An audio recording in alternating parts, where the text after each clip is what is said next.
Thank you very much, Professor Svan, and shukran jazilan nadawti huna. It is such a pleasure to be back with you. I can't tell you how much I appreciate the invitation.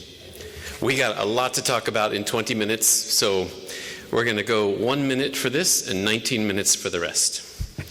So choosing the best protocol. What is the best protocol for acute lymphoblastic leukemia? I can see that. Any other ideas? I heard you're never supposed to tell somebody no. You're supposed to say, oh, that's an interesting thought. You know, what do this group think? So the best protocol is a protocol that cures the patient with the highest probability. So there is no one best protocol, though hyper-CVAD is almost never the best protocol for any patient, and I'll show you why. Even though some people, we both love some people who love it. So I guess the friend of my friend is still a bad protocol. But when you look here in pediatrics, the survival has gone from less than 10% to 40 to 70 to 80, and now about 93% overall survival at 5 years. So this is an amazing progression over the years. And I want to ask you, what is the most important prognostic factor? I heard treatment, I heard cytogenetics, response to therapy, age. You guys are nailing this. So I have a 19-year-old, and he's okay now, but when he was an earlier teenager, he was very obnoxious. And I said, hey, Gregory, the way you talk to your mom is really disrespectful. And he said, well, give me 5 examples. And I thought, ooh, you know, that's one, but I got to think of 4 more. So you guys gave 5 great examples, and the correct answer is treatment. And how do I know that is the case? And I know that's the case because look at this. What was different in the 60s compared to now? It wasn't, there was the same number of older patients, younger patients, Philadelphia positive, Philadelphia negative, CNS positive, CNS negative. Every other prognostic factor sort of stays the same over the decades, but the treatment changed considerably. And why does that matter? Because normally when you say what's the most important prognostic factor, we all assume, of course, you're going to give the best treatment. And then what's the prognostic factor given that you're going to give the best treatment? And then it's response to therapy, MRD, is the second most important. If you give the right treatment, then MRD is the next one. But what's really interesting is none of these drugs is terribly new, like pegasparaginase from 1994, but actually asparaginase in general from 1978. So the advances of these curves was not inventing new drugs. There are several new drugs for ALL, but these have nothing to do with achieving a 90% event-free survival. Instead, it was using the drugs better that we already have, and I'm going to show you how that works. So what is the most important prognostic factor? It starts with a T.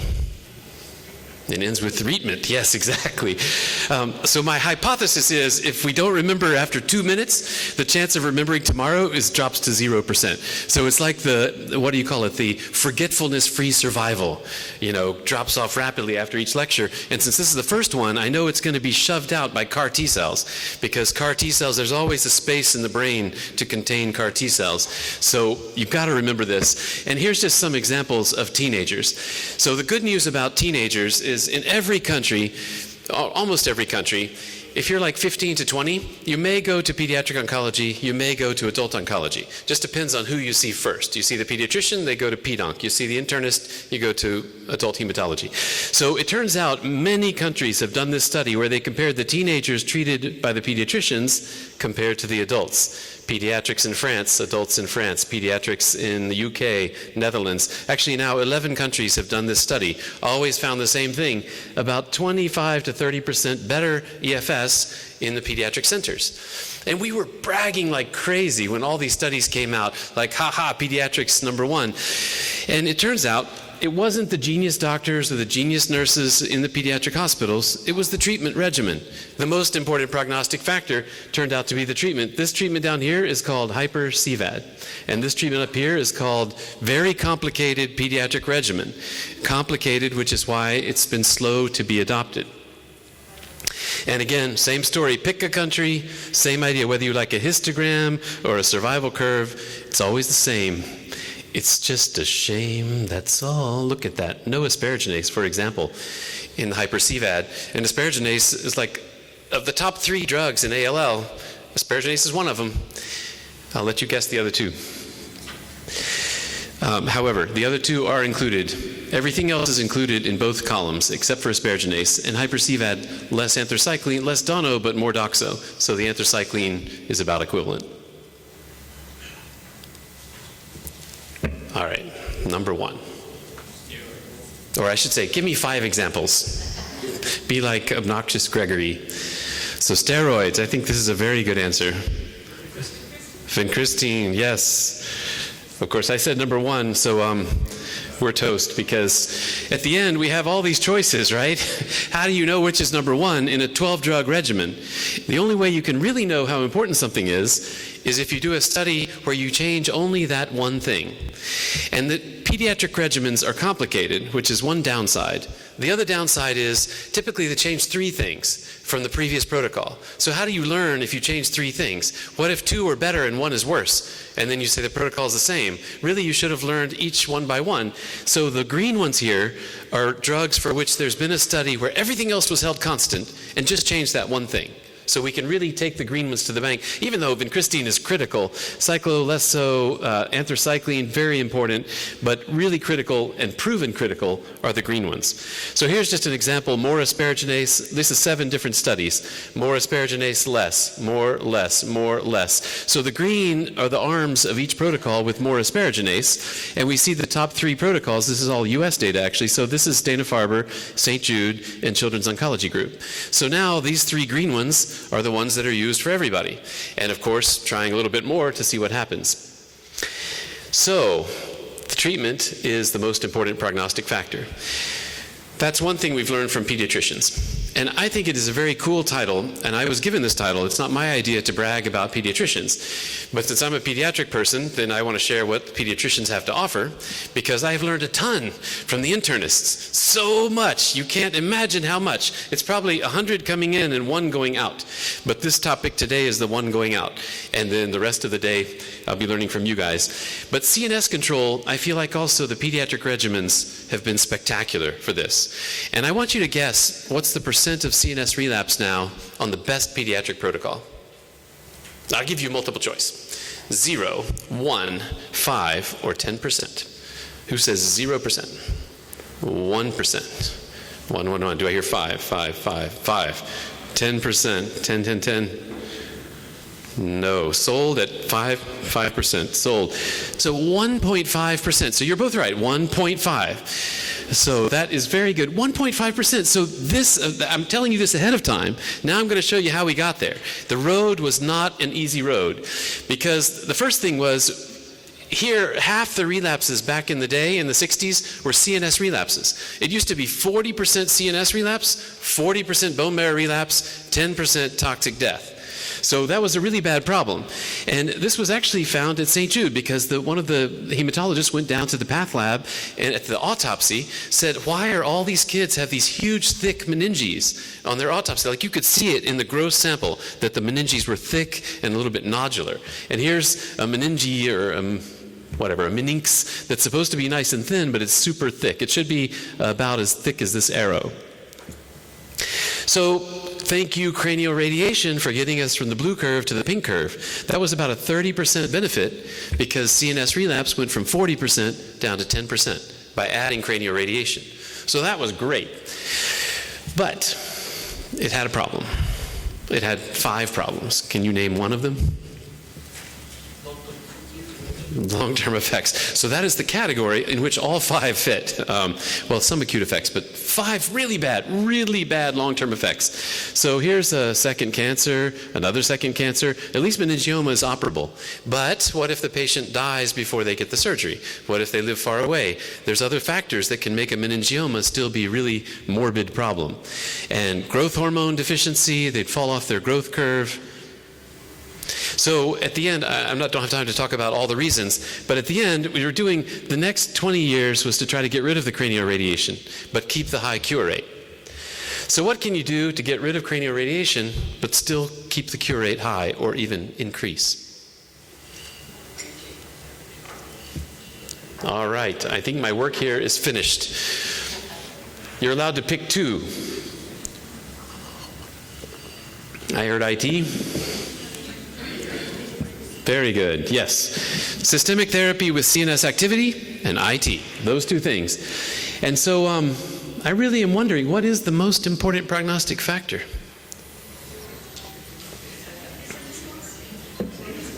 Treatment, thank you, exactly. It's going to be the same for the entire 20 minutes. I'm going to give you a hint. It will always be treatment. It's treatment now, it'll be treatment tomorrow, it'll be treatment forever. And that's why I was so enthusiastic to come to this meeting, because I hope by the end of this 20 minutes you'll change one thing about the treatment. Actually, two. So here's a paper, this was one of the first ones from St. Jude about no cranial radiation in any patient. And up here is the event-free survival. So for me, every paper, I just flip through all the blah, blah, blah and find the event-free survival. Because if it's 20%, why read the rest? If it's 40%, why read the rest? If it's 75%, if it's hyper-CVAD, 60%, why read? Because I'm looking for 86% to be the standard here. Not 60, not 58, not hyper-CVAD. So here's 3% cumulative incidence of CNS relapse, and that's pretty low. With no cranial radiation in the T cell, CNS3, nobody got cranial radiation, 3%. So that's good. And when you compare this with the previous one protocol back with cranial radiation, it turns out the results were not only good, they were way better. They were 17% better with IT and systemic therapy than with cranial radiation. And here's the Total 16 study, which just got published a few months ago. And look at this, 1.5%. This cumulative incidence is so low that it's practically like the axis. 1.5%. So this is a problem that is a past problem.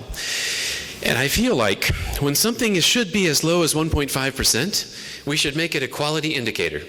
Every patient who has a CNS relapse, this should be like a sentinel event, like a medic chemo error. It should never happen. If it happens 1% of the time, it's 1% too much. If it happens 5% of the time, it's really, really way too much. So toxicities of this strategy included a lot of asparaginase, actually 30 weeks of peg asparaginase, 15 doses, and allergic reactions in 18%, thrombosis, osteonecrosis, hyperglycemia, pancreatitis. And I wonder who in this room would stop the asparaginase if somebody had pancreatitis? Who's stopping? Who is not stopping? Who does not care? Okay, let's skip along then. So pancreatitis is an excellent reason to stop the asparaginase therapy, especially long-acting asparaginase, because the risk of recurrent pancreatitis is quite high. But you are all correct, because if you do decide to re-challenge, if they had a mild pancreatitis and they have a high-risk leukemia, it's a risk-benefit decision. So you decide based on the risks of stopping early the asparaginase and the benefits of stopping early, and then decide. But in general, you would stop. How about for hyperglycemia? Who would stop asparaginase? Nobody. Good. I'm not going to ask who would continue, because I'm afraid it'll also be nobody. And you like to think when you ask these questions that it's like 100% of people agree. But hyperglycemia would be a terrible reason to stop. Osteonecrosis, also not. Thrombosis, also not. And by stop, I mean omit. I don't mean pause. If somebody has a cerebral vein thrombosis, they should not get more asparaginase until that's resolved. Then they can resume that part of the protocol. They can get the other chemo and then resume. And just send an email if there's any doubt. And so this is the total 15, and here's the total 16. But now look at this. The axis here only goes up to 18%. So we can actually see this. It's not sitting right on the x-axis because it's only 1.5%. So this is a problem that is a now past problem. I can't wait till bone marrow relapse is down to 1.5%. Then hopefully we'll spend more time on myeloma. I mean, I won't, but you will. This even includes patients like this who came with a huge chloroma in their CNS. This right here is a scalp lesion. This is not CNS involvement. This is scalp involvement, and it actually comes from the bone marrow. So if you have a nodule on the scalp and your X-ray or CT or MRI looks like this, it's actually not CNS positive. That's just like any lesion in the bone marrow can cause a periosteal reaction. But this is definitely CNS3, and this patient was cured with no cranial radiation. 8 patients relapsed. 1 had a combined relapse, CNS and eye, and then the other 7 had isolated CNS relapse. This patient got CAR T cells, so I want you to ask them tomorrow, how do CAR T cells get into the eye? So whoever's speaking tomorrow, you should research that. So one last study here, and this is the thing I hope you'll change today, which is 10 years before St. Jude published its study, Taiwan published this study. And in this study, they said when you do an LP in somebody with a bunch of circulating blasts, it introduces the leukemia cells into the CNS as you do the LP.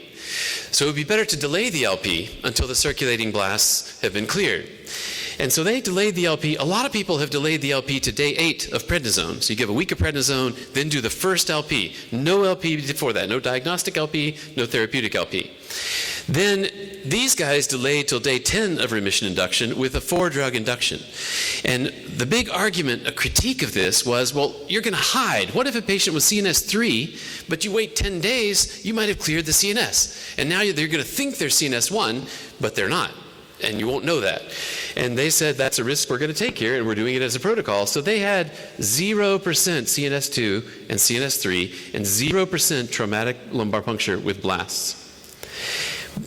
But look at their CNS relapse. Does that flatness look familiar? It should, because they only had 2 relapses, which was 1.6%.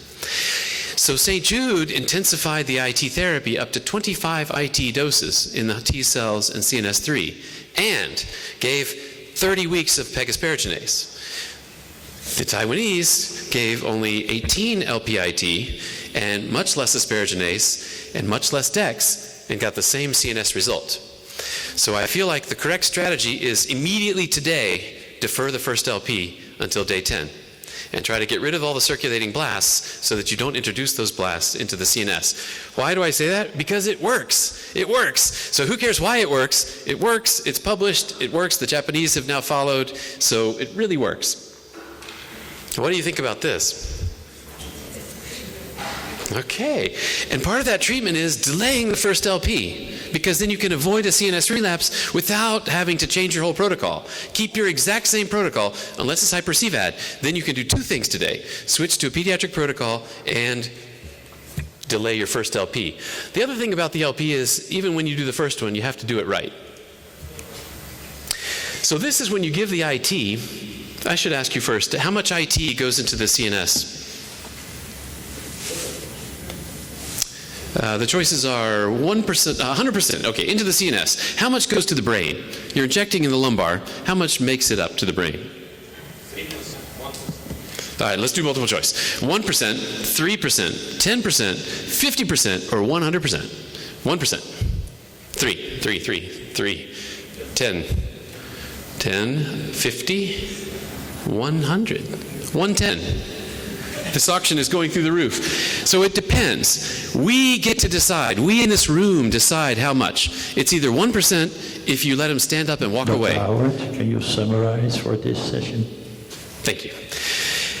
Or 10% if you keep him flat for an hour. So it's somewhere between 1 and 10%. 1% if you let him walk away, 10% if you keep him flat for an hour. So the 3 things to change today: goodbye hyper-CVAD, hello lumbar punctures, hello lie flat for 1 hour after your delayed LP. Thank you very much. Thank you very much, Dr. Question Howard, for this first part. Stay there. There's time for some questions from the audience. Does anybody would like to ask a question? Can you please use the microphone?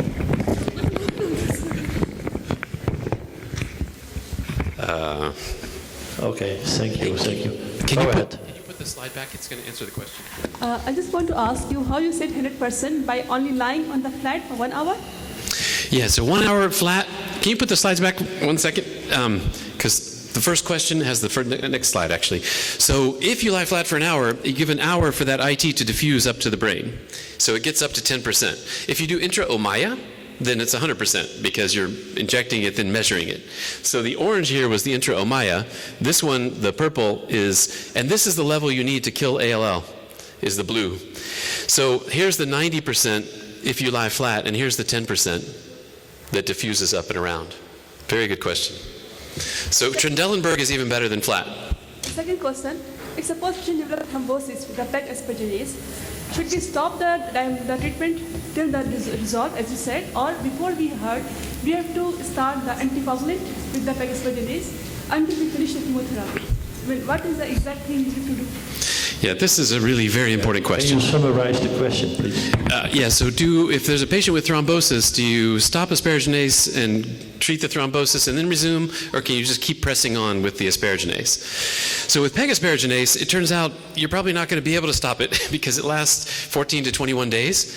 So whether you give that next dose depends on the clinical situation. So CNS, just stall as long as you can.